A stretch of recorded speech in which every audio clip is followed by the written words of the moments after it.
Good afternoon. Welcome and thank you for joining us for today's HIS Talk webinar, Data Privacy Insider Threat Mitigation, What Hospitals Can Learn from Other Industries. It's brought to you by Haystack Informatics. I'm Lori from HIS Talk and I'll be moderating. We have two speakers today. First, we'll hear from Robert Culler, Chief Commercial Officer at Haystack Informatics. Joining Bob will be Mitchell Parker. Mitch is the Executive Director of Information Security and Compliance at Indiana University Health. And with that, I'll turn it over to you, Bob. Thank you very much, Lori. Hi, everyone. Today's presentation is going to be broken down into two parts. I'll provide a synopsis of how the typical hospital is currently handling privacy, how the financial services and pharmaceutical industry handles it, and then I'll provide some best practices that the hospital industry can learn from these other industries. A disclosure, my perspective is based upon the 100 or so conversations that I've had with C-level individuals at hospitals in the United States, and 6 years spent in the disability insurance industry where we were charged with preventing theft of PHI from internal employees. And Mitch will then provide an insider's perspective as an active CISO for some of the best practices that hospitals can use to better their privacy function.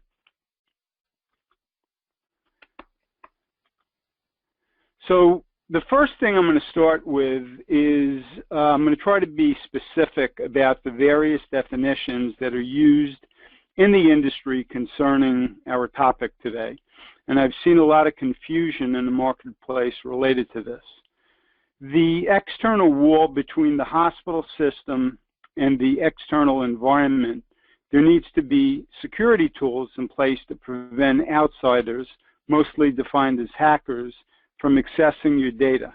This is the light orange circle. IT is in charge of ensuring your data is protected and there is continuity of access. Secondly, employees and partners, authorized users, if you'll allow me to say, operate your existing SOPs as defined and monitored by your compliance department. Privacy, the light pink circle, deals with patterns of data collection and access of authorized users. In a hospital setting, this function is mandated by the Office of Civil Rights and regulated by HIPAA, HITECH, and other regulations. Insider threat, the bright orange circle in the middle, deals with authorized users accessing data that they should not. These can include things like improper disposal of records, lost and stolen computers, and most prominently, improper access by the hospital's employees. Healthcare is collaborative. You really can't put strict access controls everywhere, because if you did, then the impact on the patient care providers would be extensive. However, by doing so, you have to trust your employees to do the right thing. Otherwise, you expose your organization to too many types of risk. So overall, privacy breaches due to unauthorized access or disclosure of PHI data has gone up by 2.5 times, comparing all of 2015 with the first 9 months of 2016. That's quite a lot. Does that surprise anybody? Focusing in on the EMR-related breaches, we've seen a 6-fold increase in the same period. In comparison, you could see that despite all the talk about phishing, the number of email-related breaches has actually gone down 3.5 times. So far, hospitals' expenditure on security has certainly helped. Any reasonable evaluation by the numbers shows that preventing privacy breaches should be on everyone's top priority list, right up there with preventing ransomware attacks, even though it doesn't get the same amount of publicity. We're also confronted, as everyone knows, with drowning in information. You see it in virtually every area of the hospital, and let me give you an example. The typical 500-bed hospital produces 5 million transactions daily or more. And how could we provide oversight, simplify the capture and analysis of that amount of data, and make it easily accountable? Again, the key word here is actionable. So some of the key questions that we need to ask in privacy are who, what, where, when, how, and of course, why. You see that all of these questions are contextual in nature and therefore behavioral based. A simple activity such as the printing of a discharge report might appear normal when looking at a nurse working on 3 South doing a 7 to 7 shift. But would you pay more attention to it if she printed it from maintenance at 2:30 in the morning? So what are some of the key facts and issues within the hospital industry as I see them? I see very small staffs in privacy offices, usually less than 2 people to sort through that 5 million transactions daily. That's a problem from a sheer productivity standpoint. Many privacy monitoring tools require sampling and use of spreadsheets. This makes it even more difficult. And is anyone comfortable with sampling every 100 transactions for privacy violations? Let's take a closer look at what this might mean. 3,500 transactions taken from 35 million transactions per week. I don't know about you, but I get a little bit scared when I'm looking at a sampling that small of that amount of transactions and what is actually transpiring at your hospital. To me, it's like playing Russian roulette with privacy breaches. So let's take a look as to why this is the case. Privacy is currently viewed by top management of hospitals through the dual lenses of compliance and legal expense and settlement costs. What's the evidence behind that? CEOs and boards are usually not read into privacy discussions. Privacy office, minimally staffed, and have little stature within the organization. Much of the privacy job function is still done manually. Small technology budget, especially compared with external threats, and it's because it's so small, it's not keeping up with the threat level. Long technology selection and adoption cycles, typically anywhere from 12 to 18 months. And this also demonstrates a low priority because the entire situation can change between now and 12 to 18 months from now. Outsourcing is even becoming more prevalent. Again, we ask the question, why? Well, first of all, in my opinion, there's a serious lack of HIPAA penalties. HIPAA is not staffed to deal with real oversight.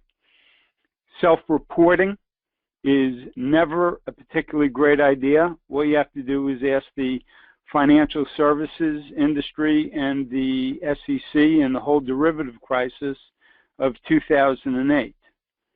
A 500-plus patient threshold needed for regulatory action. Yes, I do understand that OCR said they'd be periodically looking at less than 500 breaches recently.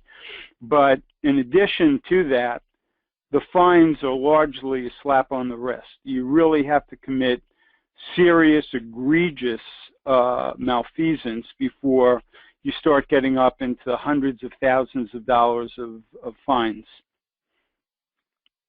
Hospital executives display a much higher privacy and insider threat risk acceptance level than their counterparts in some other industries. There is an over-reliance on cyber risk insurance, which is poorly understood. Most executives don't understand that there are pre-policy issuance audits to make sure that you have adequate privacy protection in place.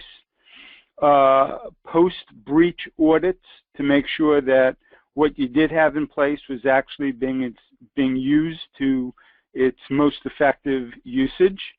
The specifics of the underwriting shows that in most cases it covers only about 50% of your real costs. And finally, denial of claims if you're not doing all the things that the insurance industry mandates that you do to protect them and yourself from the loss. So the bottom line is not enough significant downside perceived to alter current risk analysis and pour more dollars into privacy. So what is the real deal? The real deal is that hospitals have to start looking at privacy in terms of hospital reputation and diminished goodwill. If you look at the chart on the right-hand side by TransUnion, you're seeing that the percentage of patients willing to switch healthcare providers after a breach is around 73% for younger patients and around 36% of patients that are older, 55 plus. So that is a major concern when someone is going to leave your hospital. In today's competitive environment, the patient loss and the cost of new patient acquisition is extremely high. Legal costs and settlement costs we spoke about before, and of course regulatory compliance.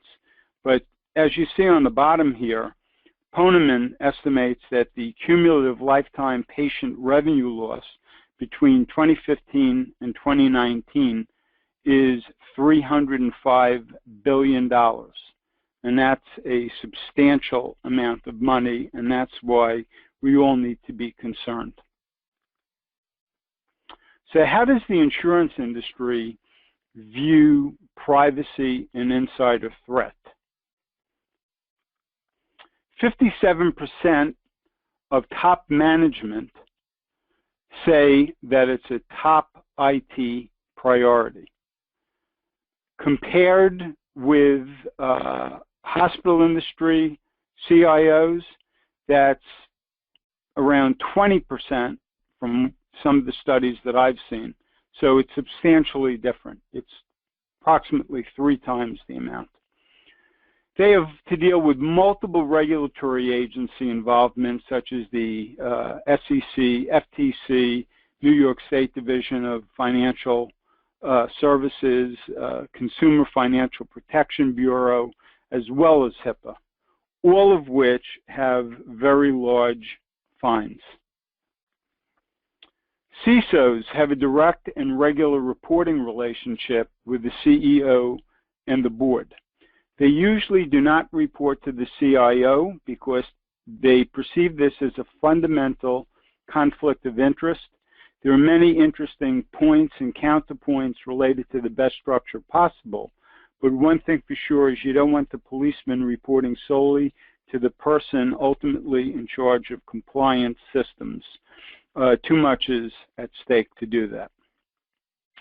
The cost of non-compliance is more expensive than active and aggressive compliance. The insurance industry analysis shows that the extrapolated average cost of non-compliance is estimated at nearly 3 times the cost of compliance. In the insurance industry, this could amount to tens of millions of dollars in terms of fines, and additionally, hundreds of millions of dollars, if not billions, in lost revenues. And that's why they take it so seriously. Privacy and insider threat programs are rarely outsourced since it's deemed mission critical. So some key questions for hospitals. What's more fundamentally important to your organization than its reputation, indeed your brand? And if you look at this, you've spent millions, if not tens of millions, to build a brand. And one incident could destroy that brand. The worst picture imaginable is having your CEO come out and to address the press as to why the hospital did not put adequate prevention measures in place before an insider breach took place. What CEO would outsource their organization's reputation? Mission-critical functions are rarely outsourced. Executives and boards traditionally lose jobs after a breach that could have been prevented. Are the TransUnion and other survey results compelling enough to change the minds in the C-suite? I think the jury is still out on that right now. Finally, the ultimate question is the insurance industry looks at it this way. There's a premium of approximately $500 a day for a forensic system to protect an organization's reputation, retain their client base, and aggressively meet their compliance requirements, an outrageous sum. And they don't think so. In fact, they think it's quite reasonable and responsible. So what is the gold standard in battling this problem? It's behavioral analytics. It's used in both financial services and pharmaceutical industries. It provides a true behavioral fingerprint of every person in the organization, from the janitor right up to the CEO. Who, what, where, and when. There's no audit log sampling, and this is considered outdated and dangerous in the insurance industry. So when we say behavioral analytics, what does this mean?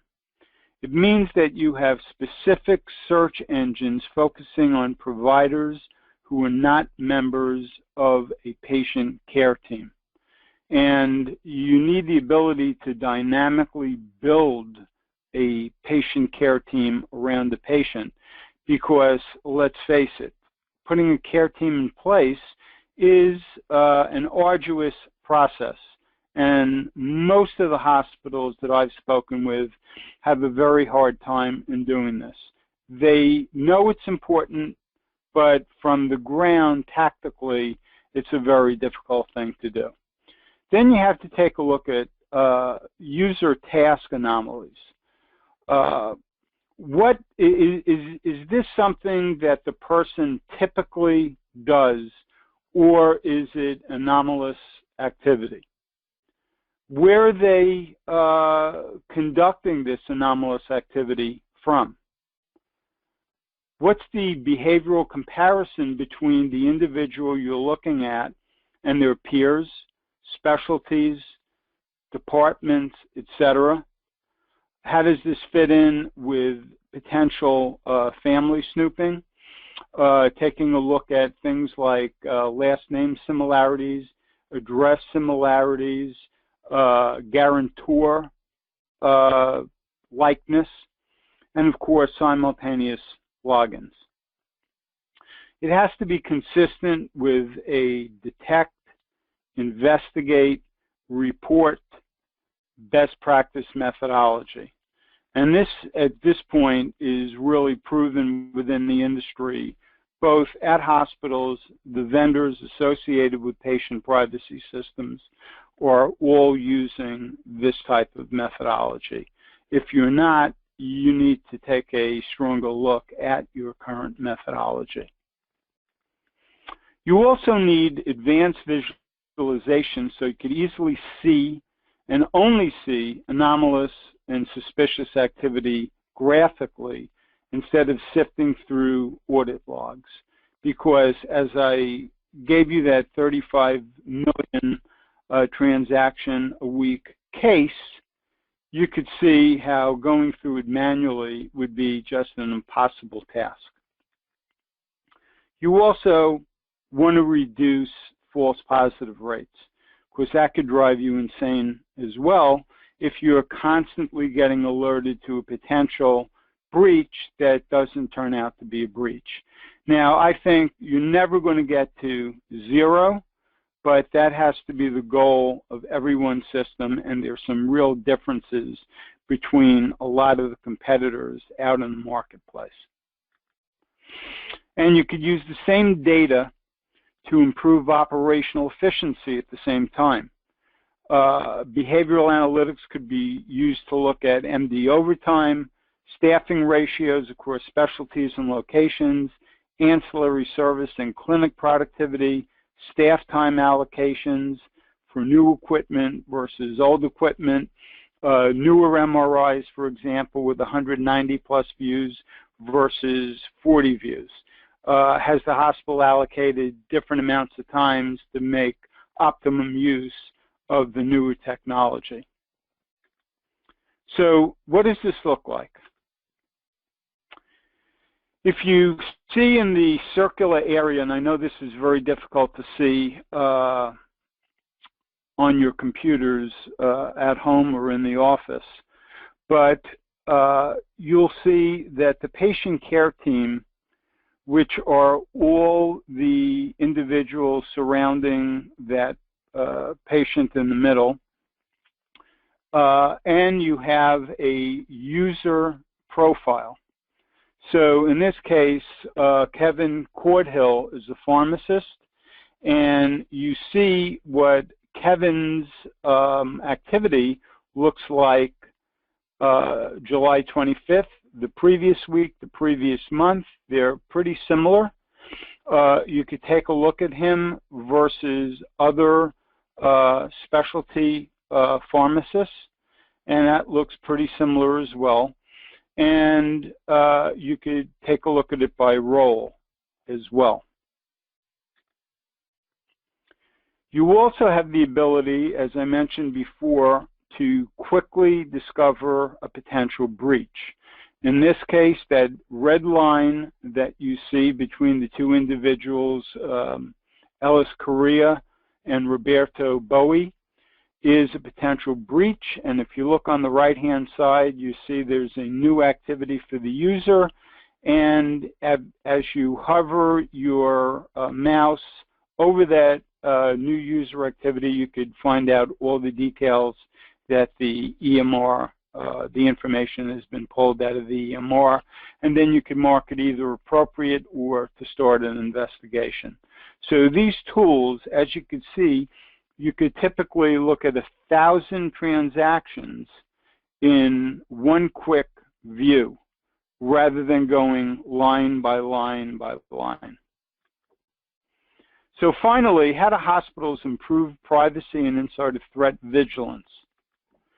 Align strategically and tactically with the prominence of the actual risk factors. Involve top management and board with privacy strategy and controls. And I urge meeting on a monthly, if not a quarterly basis with a CISO to determine the level of threat activity and what you guys are doing about it. Use state-of-the-art technology to deal with state-of-the-art problem. Over-communicate with employees regarding privacy policies. A team problem requires a team solution. If one of our clients, Children's Hospital of Philadelphia, has notices everywhere you go, in elevators, walking down halls, in the bathrooms, regarding protection of privacy data. And finally, institute effective deterrent policies.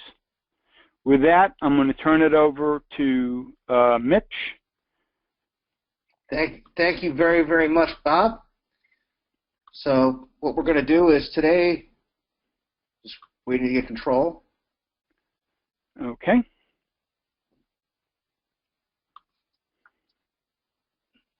There we go. So today we're going to talk about from the front lines. So to give everyone background, I just started at IU Health about a month and a half ago. And before that, I was the Chief Information Security Officer at Temple Health in Philadelphia for 8 years. So what I've seen here has been an evolution of what we've seen in the industry, and from the biggest perspective I've seen has been the convergence of multiple areas on how to improve privacy and security. So the most effective organizations out there, human resources, privacy, security, and the C-suite all talk. So today we're going to talk about some of the information we've learned over the past few years in this industry. So to begin, there are multiple steps you have to take to be able to mitigate these insider threats. But here's the kicker a lot of people don't understand. They're not all technological solutions. There's a lot of human factors involved. And typically in healthcare, we've seen one of two approaches. Number one, you buy your way out of the problem. Or number two, you use what the top benchmark solution providers use. So what ends up happening is a few very large health systems out there pick a solutions package. Then the next thing you know, you see the marketing, the advertising, all point to those few large health systems, and everyone wants to figure out what they use so they can use it, not understanding the dynamics behind what made a larger institution or a top benchmark institution pick this solution in the first place. So what we're going to talk about, compared to all that, is really hard, and it requires organizational buy-in. It's not something that's feel good you can give to the board and say, here you go. So what do you really need to do? There's 9 key items. And the first one we're going to talk about is a culture of engagement. We're going to talk about appropriate staffing. We're going to also talk about training and drilling about what to do when you see something. And this third item is so absolutely key. And of course, the fourth is budgeting for application supports. Moving on, we want to take a look at budgeting for asset management and centralized identification and authentication, which again, this is also incredibly key. This is a discussion I've had with several different EMR vendors. So, and between the two big ones I've spoken with, we're talking about coverage of about 100% of all the medical records in the United States. We want to talk about governance and change management, and also understanding the exception conditions. And we'll get into that in detail. And also monitoring the exceptions. This part here is incredibly critical because under the HIPAA security rule, you have to be able to do your risk assessments. You have to be able to remediate those risks you found and monitor for those conditions. So a lot of times people just remediate risks and they don't realize the HIPAA security rule talks about continual monitoring. And most importantly, know who to deal with and when.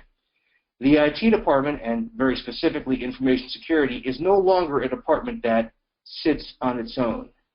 If you are not talking with everyone out there, at this point, you are in a position where you are not considered to be effective. So, first and most important thing, you want to encourage a culture of engagement. Because if you put in systems to fix the issues, that's not going to work. You're just putting in another system people have to maintain. The really hard and difficult thing is building the company culture that encourages engagement. So you want your staff to be able to feel good about doing something for the benefit of the company instead of feeling good about just receiving a paycheck every 1 or 2 weeks. You want them thinking they contribute and being part of something great. And if you don't have that, you're not going to be able to do a lot. And the reason you want to do this is you want to make sure that your employees are less likely to even think of being a threat. Why? Because a highly engaged employee is not going to see themselves as being a threat, or they're going to see any threat as ruining a good thing. And you need them to be your eyes and ears across the organization. And you're not going to have shared responsibility with disengaged staff. Now, on the side here, one of the big items that I've always seen is who's responsible for information security? The answer shouldn't be the CISO, it shouldn't be information security, and it shouldn't be privacy. It should be everybody. Well, you're not going to have everyone taking that shared responsibility if they're not engaged. And if your organization has low engagement, you need to be very careful with how you implement any program. And you need to start with building confidence with your users, i.e. engaging them. If you don't have that program, you need to start. You need to be very careful that any implementation of this program is not used as a punitive weapon. So typically in organizations with low engagement, you have rule by fear. Rule by fear does not work very well because what ends up happening is you have people trying to find ways to avoid the rules rather than working together as a whole to improve the company. So you have to be very careful. And also one other item that I found, management in the past with low engagement has used this as a way to rule by fear. And when management does it, it makes the engagement even worse. So what you want to do, if you have low engagement in your organization, you want to speak with your HR business partner about the best way to implement an engagement program for your company. However, the news gets better if you have high engagement. So you only need to do a few items here. You need to have staff on the ground to address issues and address any customer concerns. You want to communicate out there, make sure that your customers have someone to talk to about the reasons why you're doing this. You need to build this into your engagement program. And your communication plan has to emphasize that this is for measuring how we comply with organizational guidelines and how we benefit the organization. I didn't put this on the slide, but you have to always communicate back to the strategy. So no matter what you do, any type of engagement, communicate it back to the organizational strategy and protecting the strategy of your organization. So, but to do so, to be effective, you have to staff accordingly because these programs will require staffing outside of the existing team. And you want to make sure you have the right people maintaining the systems. So what you need to do is you need to identify very trusted people you have, some of your best A players to run this system. So again, even though it's not here on the slide, talk to human resources, find a way to identify who your A players are. If you don't have a way to identify them, you should find one immediately. It is very key that when you're putting in any system that can be used like this, that you make sure you have the best people running it. And another item, every year I teach a course for Temple University on information security. And a lot of it deals with the details of the CISSP exam, which is the Certified Information System Security Practitioner exam that many information security staff take. So one big item we always talk about there is job rotation. So you want to make sure you rotate staff in and out so you don't have one person always watching. You have multiple security systems out there, multiple privacy systems. You can rotate staff between them. And the other thing you want to do is practice mandatory vacations. That's a trick from finance. On Wall Street, or with most major publicly traded companies in finance, the information security staff and other IT staff get 2 weeks of mandatory vacation every year where they're paid to not be in the office, no access to systems, and people look at what they do. Because you have to be above reproach with these systems. You have to have the best people. And you have to make sure your organization understands that you're running this program and include it in the mandatory employee training program. So here's the key. If you don't have a mandatory employee training program, and under the HIPAA security rule, it pretty much lays out that you have to have one, then you need to develop one. You need to make sure that you have one. And you need to make sure that any program you have for privacy and security is included in part of it. And also, you want to send out reminders periodically to your user community to let them know what you're doing. And you also want to make sure that users acknowledge your training. I can tell you, one of the organizations I worked for was audited by the Office of Civil Rights. One of the first items the OCR asked for was a copy of our training and a copy of who took the training. So any training you have to have should have that positive component indicating that the users took the training and they had a quiz at the end that acknowledged this is what I took and this is how I applied the knowledge. And you also want to make sure your users know what to do when and if they see something. And another aside, when I did a security training for after an incident at a previous employer, I had a room full of about 35 or 40 people. Everyone from the clinical chair down to the floor nurses. The biggest question I got is, who do I call? What's the compliance officer's number? That is something you have to keep in mind. I will tell you, the in-service we developed after that presentation, we actually had 2 separate slides that had the compliance officer's number on there with the 800 number. And any marketing collateral my department put out after that had that number on there simply because the customers asked for it. And the other important item, you have to assure your staff they will not face negative consequences for protecting the company and themselves. A lot of times people don't report issues because they feel there's going to be negative consequences. So any communication you have about reporting information to the compliance hotline needs to be, you need to communicate very clearly, they will not face negative consequences, they will not be fired. Nothing bad will happen for protecting the organization and protecting themselves. And that's something a lot of organizations still need to evolve to do. But with all that, you need to budget for it. And you need to make sure that the applications you're going to be inspecting for these insider threats have budgeted support.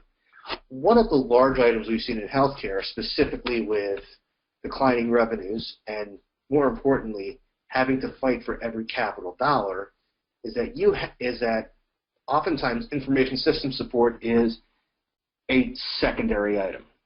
If the application contains PHI, or if it contains your sensitive information, it needs to be thought of as a first item. And there's been a lot of thinking saying that, oh, I have a firewall, that's going to help me. No, it's not. Or I have X or Y, that's going to help me. No, it's not. What you need to do is you need to make sure that you have budgeted support, and you need to account for it in the following way. You have your daily, weekly, monthly, quarterly, and yearly tasks. You need to make sure that you have allocated resources and they're actually maintaining the application. So you can't just put down and go, oh, hi, this person's in this department, therefore he has this application. If he doesn't know what he's doing, it's not supported. It just means you have a name on a piece of paper. And another key item here is disaster recovery and testing. If your hospital follows Joint Commission, there's actually a requirement under the information management standards to do the downtime procedure testing at least once a year. And the reason why you have to do that is because you want to make sure you're able to maintain and restore these log files and critical data. So if you have something happen or you have an incident and mysteriously you lose all the storage and it goes away, you no longer have a case. So you need to make sure that you have a system in place to preserve your log files. And it's also critical to be able to determine what happens when systems are down. Because what happens is sometimes you'll have backups of systems sitting someplace that might not be audited as much. And don't think some of the staff don't know that they can just go and use those backup systems and not be subject to audit. You need to be able to audit those systems and processes used for downtime as well as the regular systems. So in addition to the application, you need to have network traceability. And what that means is you need to be able to show the user's path from the point of access to the data. So you can show that person X accessed patient-wise information and they took path Z to do so, and you're able to prove it. Because if you're in a way where you can't prove that person X accessed patient Y, you're in a situation where, again, you have no case. So we'll get into that in a little bit. So another item that we really need to discuss is governance and change management. If a change happens in the forest, does anybody hear it? You really need to have enforced governance and change management across the board with documented records. Why do you want to have this? Because people can use these undocumented changes to exfiltrate data from systems. So if you don't know what's been done to your network, somebody could take advantage of that and take data out of your network. You need to make sure you have governance in place to make sure that critical applications have the correct insider threat monitoring and maintenance in place. So in other words, you can't have some department try and slip something past you just because they want to have it because of some perceived business need. If they're going to cut the support, they're not going to do what's right. That's a problem. And you have to understand these exception conditions. So when you deploy an application, you have to ask yourself several very important questions. First of all, how do you detect potential insider threats? What mechanisms do you have to do so? What are the potential threats to look for? How do I look for these on a daily basis? Can I send this information to a SIM or third-party analysis source so I can get copies of the log files and start doing analysis? Have I budgeted for someone to maintain these processes? Again, that's something very key. And have I budgeted for someone to look at the logs? That is where you get your HIPAA requirement. We're supposed to continually monitor, remediate, and assess risk. And if you're not monitoring, you're not in compliance. And if you find something, you have to report it to your security and compliance teams immediately. And you make sure you have to have log files of everything they do. You also have to make sure your exception conditions are well defined and keep accurate notes.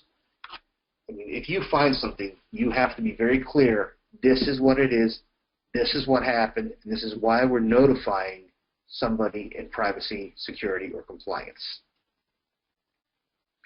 And you have to know who to call. So when you have an issue, you got to make sure you have the contacts in, at minimum, your compliance and legal department, your human resources department, because they're going to ask a lot of questions, your privacy officer, and if you need, external forensic resources. And what's been happening is that we're seeing those 4 areas, which are legal, HR, privacy, and security, working together independently of IT to be able to accomplish a lot of tasks.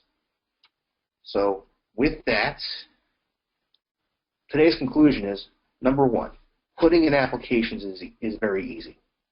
However, monitoring them for insider threats takes a multi-dimensional effort.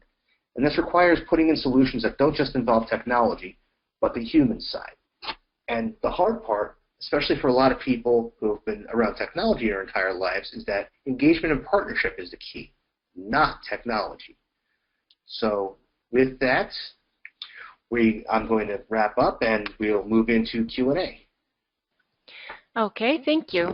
As a reminder to the attendees, use the GoToWebinars console to submit your questions for Bob and Mitch. The first question, what type of database do you need to run these types of analytics?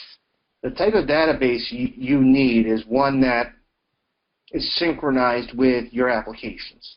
So your applications put out a significant amount of data. And as Bob referred to earlier in his presentation, 5 million transactions a day.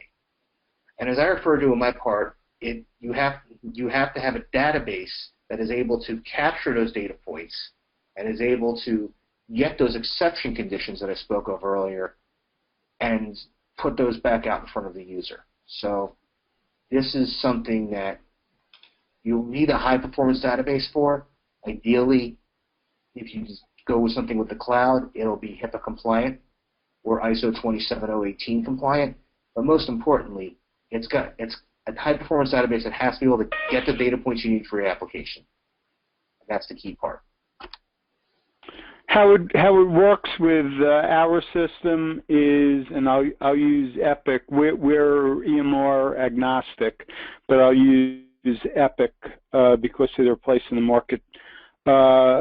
Typically, you're downloading metadata into Clarity and then into my company's data warehouse.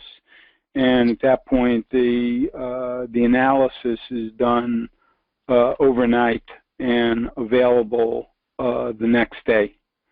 And that's pretty common type of a setup with Epic installs.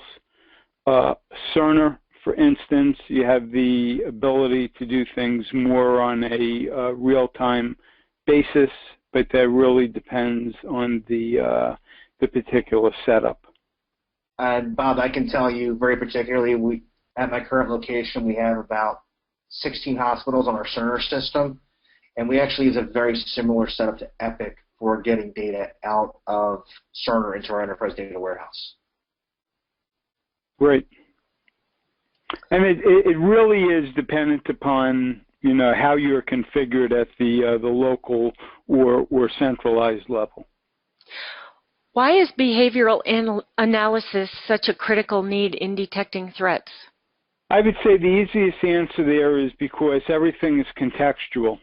And when I gave the example of the person doing a discharge activity, by itself you have a nurse on the left hand, and you have a task that is commonly done by nurses on the right hand. But if you don't know the context as to how you're looking at that, you're making some very scary assumptions. The scary assumption is what was the location? You're assuming that she was doing it on 3 South and not in maintenance. The other assumption is that she was making that happen during her shift, which I believe what I gave as an example was a 7 to 7, and this was 2 o'clock in the morning. And that's why context has everything to do with uncovering anomalies without a tremendous amount of false positives. And it's so important because the context is really related to the person's behavior. So if a doc, for instance, never accesses the EMR outside of his normal rounds, it's just not done. And then all of a sudden he's accessing 50 patient records at 3 o'clock in the morning. Well, he is a doctor, he does have access, and maybe those 50 patients, the majority of them that you quickly look at are his patients. But you'd also, by looking at the particular behavioral pattern, say something could be very wrong here. It requires a little bit of a further investigation before you came to that conclusion. Mitch?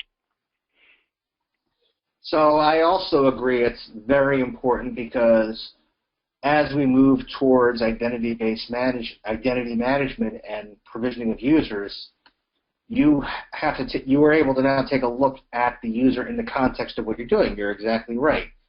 So you have to be able to put that trace in there, and also, from what I've seen from demos before from your company and others, trace it also back to the care team to make sure that somebody's being consistent. Because, again, we had a case somewhere else I worked, somebody had worked there for a number of years, and we looked at the behavior, and we actually had a few thousand log entries in front of us. All it took was 4 log entries, and the person was dismissed from employment. So, yes, it's very important. Taking a look at outliers is important because you have to be able to see what people are doing, because it's the little things that get you in the end. Okay. Bob mentioned a figure of $500 a day for insider threat protection. How does this get rationalized for smaller institutions where every dollar counts? I think, and that is a figure that's pretty generalized in the industry, and I think vendors really need to make exceptions for smaller institutions that are nonprofit, and it really should be part and parcel of the negotiation. And the larger institutions seem to be able to afford these systems regularly, where you take a 100-bed hospital, where I could make the argument, is privacy any less important at a 100-bed hospital than it is for women and children's in Boston? To just throw out a name. I don't think it is. I think it's important everywhere. And I think the vendor and the hospital have to work together in order to deliver a system that meets their needs and requirements at a price that is appropriate and that they could live with. And I'm going to answer and say that too often I've seen a lot of vendors literally, they will talk to their customers. They'll have a very good pre-sales cycle, a very good sales cycle, but as soon as that check clears, you don't hear from that vendor again. So I've seen this a lot with clinical engineering. I've seen it a lot with clinical applications where you don't have the ongoing support, or you have the manuals and you have the training, but you don't have any training on privacy and security, or you don't teach people what to look for, because hospitals want to do the right thing by the patient. Healthcare wants to do the right thing by the patient, but if we don't know how to do it, that puts us in a lurch. So when you get these systems, what the smaller hospitals can do is ask the vendors flat out, how do I scan for potential insider threats? What mechanisms do you recommend? And even if the smaller hospital can't afford a big system, like some of the more expensive solutions out there, they can at least do some preliminary work. And they should, and if you know what to look for, you'll at least be on the right path. And so what I think it comes down to is even knowing what to look for in the first place, and because not everyone can afford Cerner, not everyone can afford Epic, but you have to be able to take care of your customers as if they were buying that. All right, and the last question, can you talk a little bit about where you think the CISO should report in an organization? You touched on it, but would you mind going into that a little bit more? Mitch, you want to take it first, since you do that for a living? Absolutely. So I can tell you there's been a lot of argument about this lately because of multiple factors. But realistically, what it comes down to is the governance of an organization. So you have to, and most important of all, is making sure the board is informed and aware of what is really going on, and that they're not getting some sanitized presentation that makes the organization look good, that absolves and covers up the sins of the organization.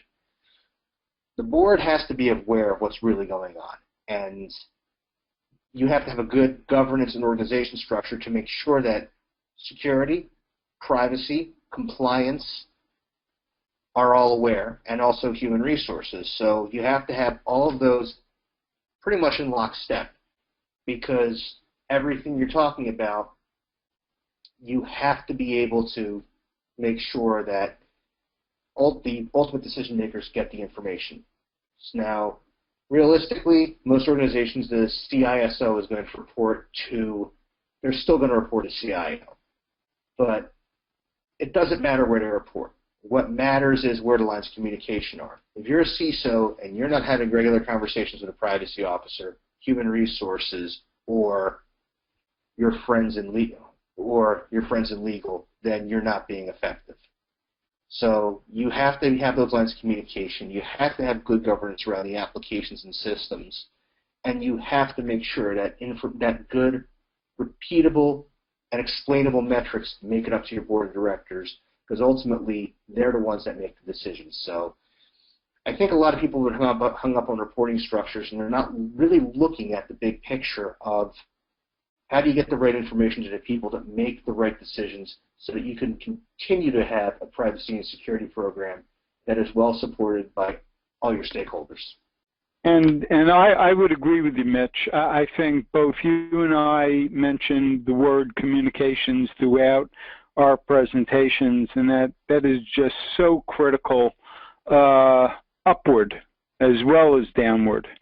And I've had maybe 15 conversations over the past several weeks with various CIOs and CISOs related to this question.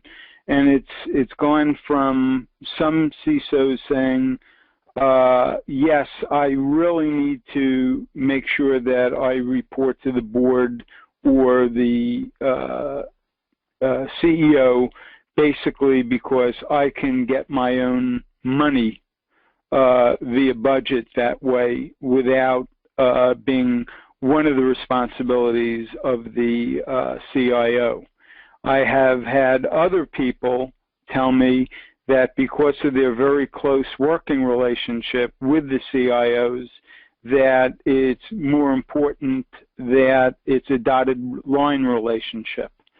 And I remember a conversation from Christiana Care with Anahi Santiago, who is their CISO there, and she has a quarterly board reporting relationship.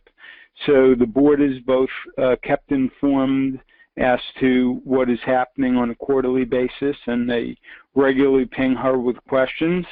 And she also has very close relationships with all the individuals that Mitch mentioned, the legal staff, the compliance staff, the CIO, privacy staffs. And so it really is all about communication, and how structurally that's handled is really a cultural thing at each and every institution. And so it's do your own thing, but make sure at the end of the day you accomplish what you need to do, and you keep those people at a senior-most level informed as to what's going on. All right. Well, that was our last question, and we are at our time. So with that, we'll end our webinar. I want to thank Bob and Mitch for a very interesting and informative presentation today. And attendees, keep an eye out for the email that'll have a link to the PowerPoint presentation as well as the recording on our YouTube channel. I hope everyone enjoys the rest of their day.